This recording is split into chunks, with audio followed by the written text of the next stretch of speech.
Hello and welcome to our today's session of client side scripting language CSS.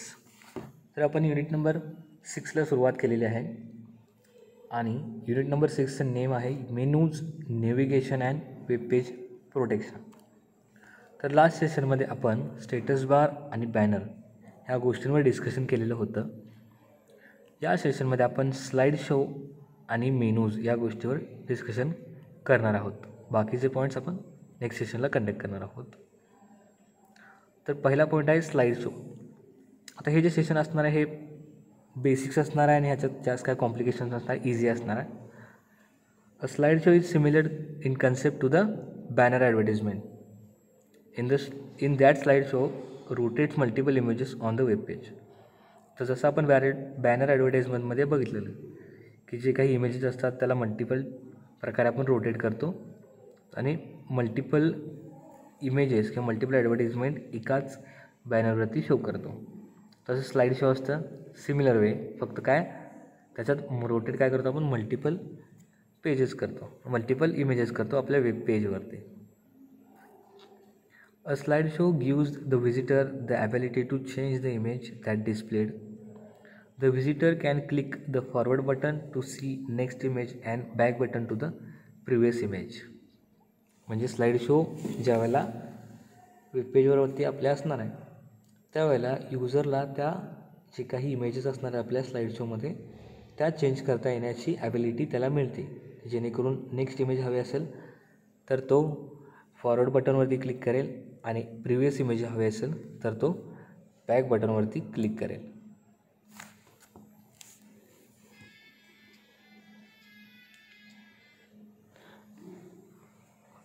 The body tag contains an image tag that is used to display the image on the web page.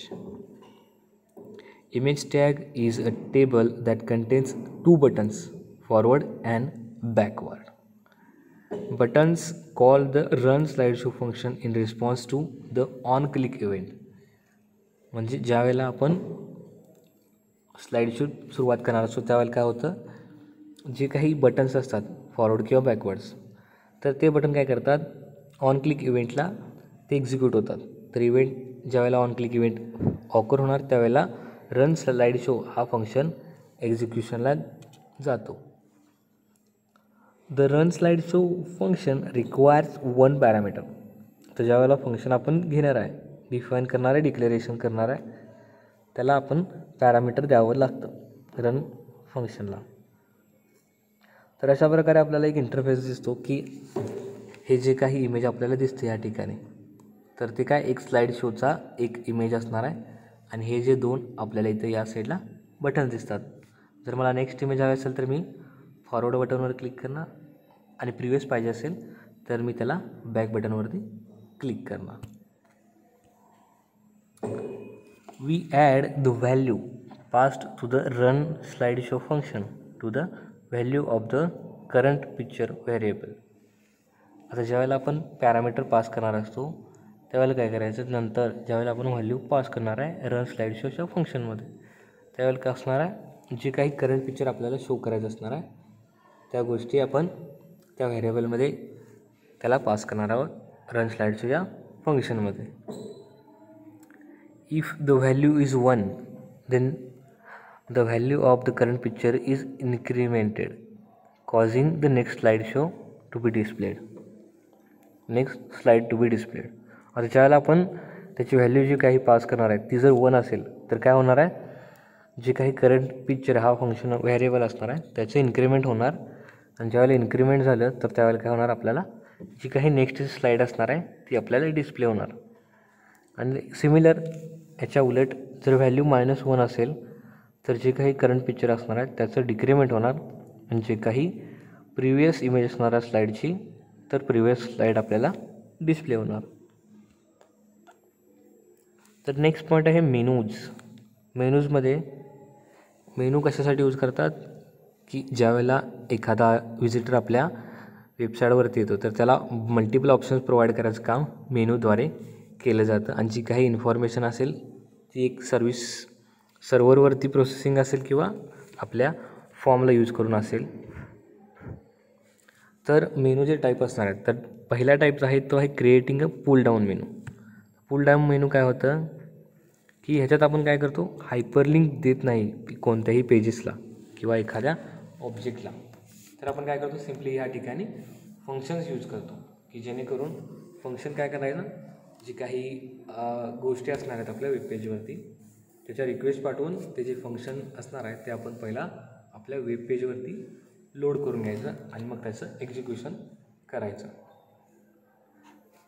तर याचा फायदा काय होतं की ज्यावेळेला आपण function call करतो तर फंक्शनचं मेन काम काय असतं की जे काही वेबपेजला हवं असणारे फंक्शन्स असणार आहेत किंवा जे काही कन्सेप्ट असणार आहेत त्या करून घेणे, आपल्या वेबपेजवरती लोड करून घेणे. आणि हायपरलिंक देण्याच्या ऐवजी आपण जर फंक्शनद्वारे यूज केलं गोष्टी तर त्या परफॉर्म फास्ट करतात आणि ज्या काही बाकीच्या गोष्टी असतात जसं की व्हॅलिडेशन असेल, रिक्वेस्ट असेल, तर ह्या गोष्टी सगळ्या प्रोसेसिंगला घेतल्या जातात आपल्या वेबपेजवरती. तर पुल डाऊन मेनू हा कसा असणार आहे, एक प्रकारे ड्रॉपडाऊन असणार आहे की आपल्याला एका ठिकाणी असा एक इंटरफेस दिसणार आहे आणि त्याच्यावर ड्रॉपडाऊनला आपल्याला एक छोटासा ॲरो असतो, त्याला आपण ज्यावेळेला क्लिक करतो त्यावेळेला आपल्याला जी काही ऑप्शन लिस्ट असते ती त्या ठिकाणी दिसते. Option list called menu choice as a part of a body tag. हे आपण सगळं बॉडी टॅगमध्ये लिहितो आणि जी काही लिस्ट दिसते त्याला आपण काय म्हणतो, ऑप्शन लिस्ट म्हणतो. त्याला आपण मेनू चॉईस ॲप्लाय करायचं. On load attribute is such as default index to the 0. म्हणजे जे काही आपलं ऑन लोड हा इव्हेंट असणार आहे किंवा ॲट्रिब्यूट असणार आहे तर त्याचं सेटिंग काय करायचं, जे काही डिफॉल्ट व्हॅल्यू असेल किंवा जे काही डिफॉल्ट इंडेक्स असेल तर तो 0ला सेट करायचा. आणि त्यानंतर डिस्प्ले पेज हे फंक्शन असतं ते कॉल होतं आणि ज्या वेळेला विजिटर काही चेंज करेल डिफॉल्ट ऑप्शनमध्ये त्यावेळेला. द नेक्स्ट पॉईंट येतो dynamically changing a menu. Developer are able to reduce mess on their web pages by making option list on a menu context sensitive. This is the set of option dynamically changes based on the choice of the visitor make. म्हणजे जे काही confusion असेल किंवा multiple बऱ्याचशा गोष्टी include न करण्यापेक्षा तिथं जे काही मेनूचे ऑप्शन्स असणार आहेत ऑप्शन लिस्ट ते डिनॅमिकली चेंज करायचं जेणेकरून आपल्या वेबपेजवरती कोणत्याही प्रकारचा मेस किंवा कन्फ्युजन होता कामा नये. The menu can be displayed in different sets of options, reducing the need of showing too many menus on the web page. बरोबर. मेनूज शो करायचे असेल तर मल्टिपल मेनूज शो करण्यापेक्षा एकच मेनू असेल त्याला डायनॅमिकली चेंज करत राहायचं जे काही यूजर किंवा जे काही विजिटर त्याची चॉईस मिक्स करणार आहे त्याच्यासाठी. तर आपण इथं काय केलं, सेम कंटेंट घेतलं की जेणेकरून या ठिकाणी मी एक ऑप्शन लिस्ट घेतली, या ठिकाणी घेतली, म्हणजेच एक प्रकारे हा मेनू असणार आहे. तर हे कशासाठी यूज करतात की employee name are dynamically loaded into the menu once the visitor selects the department. आता जे काही माझं डिपार्टमेंट असेल, जे काही इथं सेल्स असणार आहे तर ते डिपार्टमेंट काय करणार आहे, ज्या वेळेला जो विजिटर असेल त्याचं डिपार्टमेंट कोणतं कन्फर्म केलं त्यानंतर तो काय असणार आहे, एम्प्लॉयची लिस्ट त्याला शो करणार आणि जे काही एम्प्लॉई नेम असेल तर तो इथं चूज करणार आहे. The form containing these 2 pull down menus. आता हा एक पुल डाऊन मेनू असणार आहे आणि हा सेकंड पुल डाऊन मेनू असणार आहे. म्हणजेच डायनॅमिकली चेंज करताना आपण काय करायचं, combination of pull down menus हे घ्यायचं. त्याच्यानंतर येतो व्हॅलिडेटिंग मेनू सिलेक्शन्स. आता व्हॅलिडेशन कशासाठी यूज करतो, कुठे यूज करतो, ह्या गोष्टी आपण ऑलरेडी डिस्कस केलेल्या आहेत, शिकलेल्या आहेत. मी काही एखादा फॉर्म असेल तर त्याच्यावर मी जे काही इनकरेक्ट डेटा पुट आउट केला तर मला एरर देतो आणि त्याचं व्हॅलिडेशन आपण करू शकतो. करेक्ट असेल तर तो ओके असणार आहे, रॉंग असेल तर त्याला तिथे एक अलर्ट बॉक्स येणार आहे, एरर येणार आहे. We use the function validate form. If the form is valid, validate form returns a true value, otherwise return false value. बरोबर. We use a function called validate form. If the form is valid, validate returns true, otherwise it returns false. True value assign to the on submit attribute and it tells the browser to submit the form. म्हणजे ज्यावेळेला आपली जी value return जी असणार आहे, जर value true असेल तर तो submit करून घ्यायचा, अदरवाईज जर फॉल्स असेल तर तो फॉर्म सबमिट करून घ्यायचा नाही आणि तिथं एरर शो करायचा. सिम्पलच आहे त्या गोष्टी सगळ्या. त्यानंतर येतो फ्लोटिंग मेनू. हे जे आपण मेनूचे पार्ट्स आता बघणार आहेत तर ते सगळे आपण ऑलरेडी बघितलेले आहेत, यूज केलेले आहेत, तर त्याच्यामुळे आपल्याला काही एवढ्या डिफिकल्टीज येणार नाही. तर हे कोण डेव्हलप केलं तर रॉय विटल याने डेव्हलप केलं की बॉक्स मेनू असतात. तर ते काही रिलेटिव्ह पोझिशन असणार की ज्या वेळेला आपण एखादा आपलं वेब पेज स्क्रोल करत राहणार आहे तर त्यावेळेला ते सेम पोझिशनलाच विजिटरला कायम दिसलं पाहिजे. तो विजिटर स्क्रोल अप करत असेल किंवा डाऊन करत असेल त्याची पोझिशन ठरलेली असायला पाहिजे. Vital position the demo boxes menu along the browser to the lower left section of the web page, but you can easily reposition the menu to any location by changing few settings within the DHTML code. म्हणजे आपल्याला reposition पण करता येतं किंवा जे काही position असेल तर त्याला आपण कुठे ठेवायचं, lower left section of the web पेजला ठेवायचं. तर एक्झाम्पल बघूया की अशा प्रकारे आता हा पूर्ण आपला वेब पेज असणार आहे, इथून पूर्ण मोठा असणार आहे. हा फक्त एक स्क्रीनशॉट असणार आहे. हा आपला स्टेटस बार असणार आहे खाली आणि त्याच्यानंतर हा असणार आहे बॉटम लेफ्ट कॉर्नर, जिथे की आपला हा फ्लोटिंग मेनू आपण इन्सर्ट करून यूजरला किंवा विजिटरला शो केलेला आहे. ज्यावेळेला स्क्रोल अप करेल किंवा डाऊन करेल तो कायम त्याच ठिकाणी ॲपियर होणार आहे विजिटरला. त्यानंतर तो येतो चेन सिलेक्ट मेनू. आता याच्यावरून आपल्याला एक अंदाज येतो की ह्याची जी काही मेनू असणार आहे त्याची एक चेन असणार आहे, म्हणजे एकापेक्षा जास्त इथं असणार आहेत गोष्टी. इथं बघा जे काही पुल डाऊन मेनू असतात आपल्याकडे, पहिला pull down menu, second pull down, third pull down, हे ज्यावेळेला आपण एका लाईनमध्ये लिहितो किंवा मल्टिपल पुल डाऊन मेनूज एकाच ठिकाणी घेतो तर आपण त्याला काय म्हणणार आहे, चेन सिलेक्ट मेनू, म्हणजे चेन मेनू सिलेक्शनसाठी यूज करतो. त्यासाठी हा सिमिलर असणार आहे आपल्या पुल डाऊन मेनूसारखाच. त्यानंतर तो टॅब मेनू. टॅब मेनू म्हणजे नावात कळतं की हे असणार आहे टॅब्स असणार आहेत, जे आपण म्हणतो ना की होम असणार, इन्सर्ट असणार, अशा प्रकारच्या ज्या गोष्टी दिसतात आपल्याला त्या सगळ्या टॅबमध्ये आपल्याला दिसून येतात. इथं जसं की होम असेल, न्यू असेल, रिवाइज, सबमिट, ह्या सगळ्या टॅब्स आपल्याला ॲपियर होत राहतात आपल्या वेब पेजवरती आणि त्याला पाहिजे तसं आपण मॉडिफिकेशन त्याला करू शकतो. त्यानंतर तो पॉपअप मेनू. हा मेनू आपल्याला माहीत असणार आहे. पॉपअप मेनू काय करतो, it displays several top level menu term items. A popup menu appears as the visitor moves the mouse cursor over a top level menu item. म्हणजे ज्यावेळेला टॉप लेवलच्या एखाद्या मेनू आयटमवरती आपला कर्सर नेईल तर त्याला पॉपअप मेनू दिसला पाहिजे. आणि हे काय असतं, याच्यात lower level of menu items असतात associated with the top level menu item. म्हणजे जे काही आयटम्स असतात ते एकामेकाला असोसिएटेड असतात. लोअर लेवल असेल त्याला हाय लेवल असणार मिक्स. जसं की आपण एखाद्या मेनू ऑप्शनवरती माऊस जर नेला तर ते ऑटोमॅटिकली एक ऑप्शन लिस्ट आपल्याला दिसते. तर क्लिक न करता दिसते, फक्त त्याच्यावरती आपण ओव्हर नेल्यावरती आपल्याला ते दिसते. तर ह्या गोष्टी आपल्या पॉपअप मेनू, आपण त्याला पॉपअप मेनू असं म्हणतो. त्यानंतर येतो highlighted menu. Highlighted menu it is Wien the visitor moves the cursor over the menu items the browser displays a box around the item that a shadow at the bottom of the box. म्हणजे ज्या ऑप्शनवरती आपण Mouse नेणार आहे त्या ठिकाणी आपल्याला अशा प्रकारचा एक इफेक्ट बघायला मिळणार आहे, जो की शॅडो इफेक्ट टाईप आपल्याला दिसणार आहे. सिम्पल मेनू आहे, ह्याच्यात पण ऑप्शन लिस्ट आपल्याला दिसते. फोल्डिंग ट्री मेनू हा पण आपल्याला माहीत आहे, हा आपण ऑलरेडी यूज करत असतो.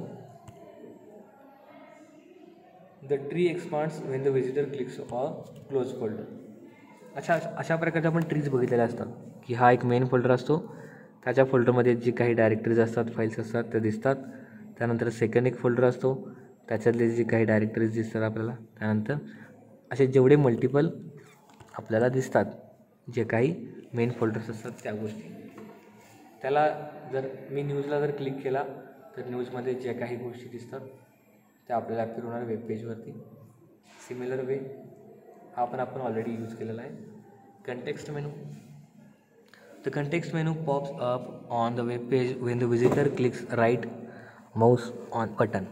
तर जसं आपण एखाद्या वेब पेजवरती गेलो आणि त्याला राईट क्लिक केलं तर आपल्याला मल्टिपल ऑप्शन लिस्ट दिसतात. जसे की आपण गुगलवरती जर क्लिक केलं तर आपल्याला मल्टिपल दिसतात. एका इमेजवर क्लिक केलं तर save image, share image, download image for example अशा गोष्टी दिसतात. तर सिमिलर आता इथं आपल्याला दिसतात की हा एक आपला वेब पेज असणार आहे. त्याच्यावरती युजरने राईट क्लिक केल्यात मग त्याला जे काही ऑप्शन मेनू असणार आहे, ऑप्शन लिस्ट जी कोणती असणार आहे ती तिथं ॲपियर होते.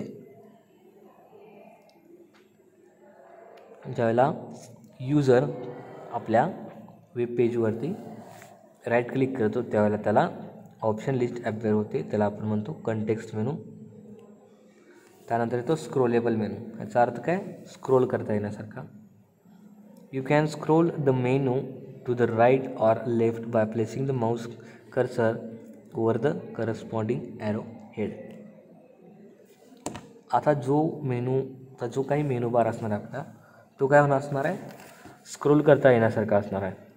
म्हणजे जसं आपण स्लाईड शोमध्ये इमेजेस स्क्रोल करत होतो तशा प्रकारे आपण मेनू स्क्रोल करणार आहेत.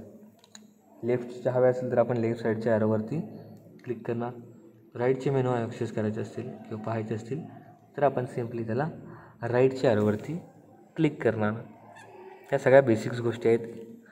ह्या आपण ऑलरेडी कुठे ना कुठेतरी पाहिलेल्या असणार आहे. त्यानंतर येतो side bar menu. Each side bar menu item can link to the another menu items. ज्या काही साईड बार मेनू असतात, साईड बार मेनू असतात तर ते एकामेकाला लिंक असतात. आणि फॉर एक्झाम्पल हा जो लेफ्ट साईडला आपल्याला दिसत आहे तो असणार आहे काय? आपला साईड बार मेनू. तर मेन असणारा ऑप्शन तो असणार आहे न्यूज. त्याच्यानंतर जो आपल्याला दिसतो तो असणार आहे जनरल. आणि त्याच्यानंतर दिसणारा तर ज्या काही न्यूज असणार आहेत त्याचे चॅनल्स किंवा त्याचे ओनर्स आपल्याला डिस्प्ले होतात. जसे की न्यूजमध्ये जनरल्समध्ये CNN, ABC न्यूज अशा प्रकारे. तर ह्या गोष्टी कशात येतात? सगळ्या साईड बार मेनूमध्ये येतात. आणि ह्याच्या सिमिलरच असणारा असला साईड इन मेनू. जसं साईड बार होता तसा side in menu. The side in menu drags the menu on to the screen when the mouse cursor is placed over than slide in menu. आता कोणता तरी मेनू असेल तर त्याच्यावरती आपण काय करायचं? माऊस त्याच्यावरती फक्त न्यायचा आणि जे काही मेनू असतात त्या मेनू आपल्याला साईड मेनूला दिसतात. साईड इन मेनू म्हणणार आहे आपण याला. हा सिमिलर असणार आहे मागच्या मेनूसारखाच. तर हे झाले सगळ्यात बेसिक टाईप्स ऑफ मेनूज. ह्याच्यात काही डिफिकल्टीज नाहीत, सर्व मेनू इझी आहेत. तर ह्या सेशनमध्ये आपण 6.3 स्लाईड शो आणि 6.4 मेनूज ह्या गोष्टी डिस्कस करून कंप्लीट केलेल्या आहेत. नेक्स्ट गोष्टी आपण नेक्स्ट सेशनमध्ये कंडक्ट करणार आहोत.